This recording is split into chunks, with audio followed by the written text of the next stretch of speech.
GST एवं custom law के अंतर्गत आज हम हवाई जहाज का हवाई जहाज द्वारा निर्यात एक्सपोर्ट बाई एयरक्राफ्ट पढ़ेंगे।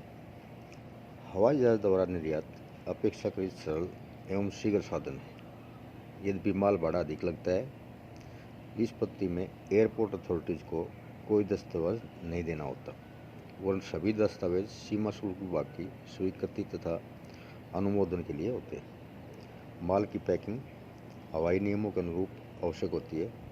निर्यात माल को हवाई अड्डे पर भेजने से पूर्व एयरवे बिल प्राप्त करके सीमा शुल्क अधिकारियों से आवश्यक स्वीकृति प्राप्त करना उचित है। कस्टम डॉक्यूमेंट्स, शिपिंग बिल 4-5 प्रतियाँ, कॉमर्शियल इनवॉइस 7 प्रतियाँ, G R form 2, shipper declaration 1 copy, packaging list 3 copy, letter of credit, export contract buyers letter, pre shipment inspection certificate, export licence, central excise form AR4, AR4A दोनों, market या tariff value proof और insurance policy. हवाई अड्डे पर सीमा शुल्क प्रक्रिया होगी आपकी। सभी उपयुक्त प्रपत्र हवाई अड्डे पर नियुक्त कस्टम अधिकारी को प्रस्तुत किए जाएं। उसके बाद कस्टम अधिकारी शिपिंग बिल पर अपनी स्वीकृति स्वरूप उन पर मोहर तथा क्रमांक डालता है। उसके बाद मूल्यांकन अधिकारी द्वारा निर्यात माल का मूल्यांकन किया जाएगा। जो ड्यूटी ड्रॉबैक यदि हो तो उसे भी प्रमाणित करेगा। एयरवेज बिल के साथ जीआर फॉर्म लगाकर माल भाड़ा निर्धारण के लिए प्रस्तुत किया जाता है। उसके बाद हवाई कंपनी एयरवेज बिल को निर्यातक या CHA को सपोर्ट करती है। तत्पश्चात शिपिंग एडवाइस ग्राहक को भेजी जाती है। सीमा शुल्क द्वारा स्वीकृत शिपिंग बिल को कस्टम्स फ्लाइट ऑफिसर के माध्यम से कस्टमर अप्रेजर को भेजा जाता है, जो उस पर मूल्यांकन निर्धारित करता है।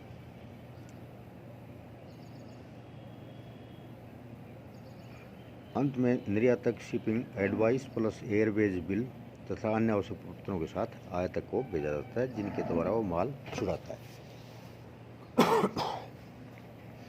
सामान का निर्यात एक्सपोर्ट ऑफ बैगेज।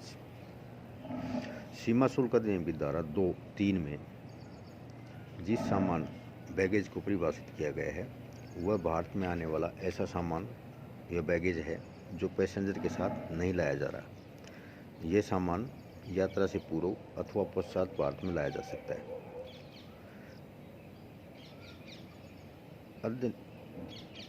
इस संदर्भ में सामान का अर्थ यात्रियों के उस निजी सामान से लगाया जा सकता है जो यात्री द्वारा चालक दल के सदस्यों द्वारा साथ नहीं ले जाया जा रहा है।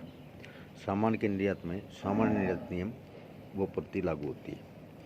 निजी सामान पर्सनल बैगेज के निर्यात पर कुछ प्रतिबंध है, जिसमें निषेध वस्तुएं नहीं होनी चाहिए।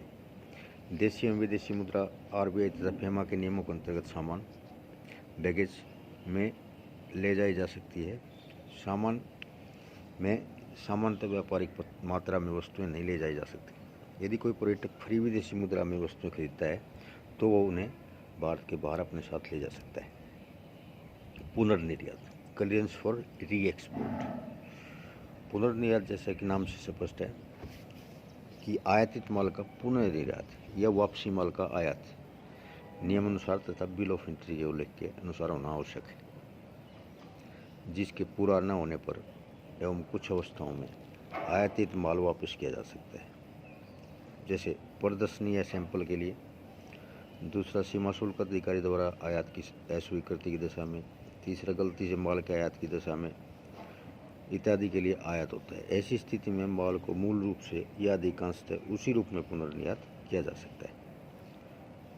धारा 74 के प्रावधानों के अनुसार पुनर्निर्यात माल पहचानने योग्य स्थिति में होना आवश्यक है तथा पुनर्निर्यात आयात शुल्क चुकाने की तिथि से 2 वर्ष के अंदर कर दिया जाना चाहिए। पुनर्निर्यात की दशा में ड्यूटी ड्रॉबैक के लिए नियमानुसार आवेदन किया जा सकता है। प्रदर्शनी के लिए आयातित मात्रा का पुनर्निर्यात। यदि माल का आयात प्रदर्शनी के लिए भारतीय उद्योग एवं व्यापार विकास प्राधिकरण की स्वीकृति पर किया जाता है, तो ऐसे माल की निकासी बिना शुल्क चुकाए की जा सकती है, जिसके लिए माल का मूल्य का 150% तथा देय शुल्क के 100% के बराबर बैग गारंटी के साथ बॉन्ड निष्पादित करना आवश्यक है। भुगतान करने के बाद पुनर्निर्यात के बाद ड्यूटी ड्रॉबैक्स के लिए आवेदन किया जा सकता है। अन्य प्रदर्शनी के लिए आयात के लिए निकासी के समय निर्धारित शुल्क भुगतान करना आवश्यक है। त्रुटि के अंतर्गत गलत माल का पुनर्निर्यात। कभी कभी विदेशी निर्यातक द्वारा भूल से गलत माल प्रेषित किया जा सकता है। ऐसी दशा में गलती की सूचना सीमा शुल्क अधिकारी को दी जा सकती है। ऐसी दशा में माल जब्त नहीं किया जाएगा, वरन बिना शुल्क चुकाए पुनर्निर्यात किया जा सकता है यदि कोई कपटपूर्ण उद्देश्य न हो। निर्यात विरुद्ध आयातित माल का पुनर्निर्यात। यदि कोई माल आयात निर्यात नीति के विरुद्ध आयात किया गया हो जो आयात के योग्य नहीं था, ऐसे माल को अर्थदंड तथा रिडेम्पशन फाइन के भुगतान के बाद पुनर्निर्यात किया जा सकता है। विदेशी निर्यातक द्वारा पुनर्निर्यात। जब आयातक आवश्यक शुल्क भुगतान करके माल को नहीं छुड़ाता है, तो निर्यातक को अभी तक माल का स्वामी है, माल के पुनर्निर्यात के लिए सीमा शुल्क अधिकारी को आवेदन कर सकता है। यदि माल का आयात विधि सम्मत था तथा निर्यातक या आयातक को कोई कपटपूर्ण भूमिका नहीं की,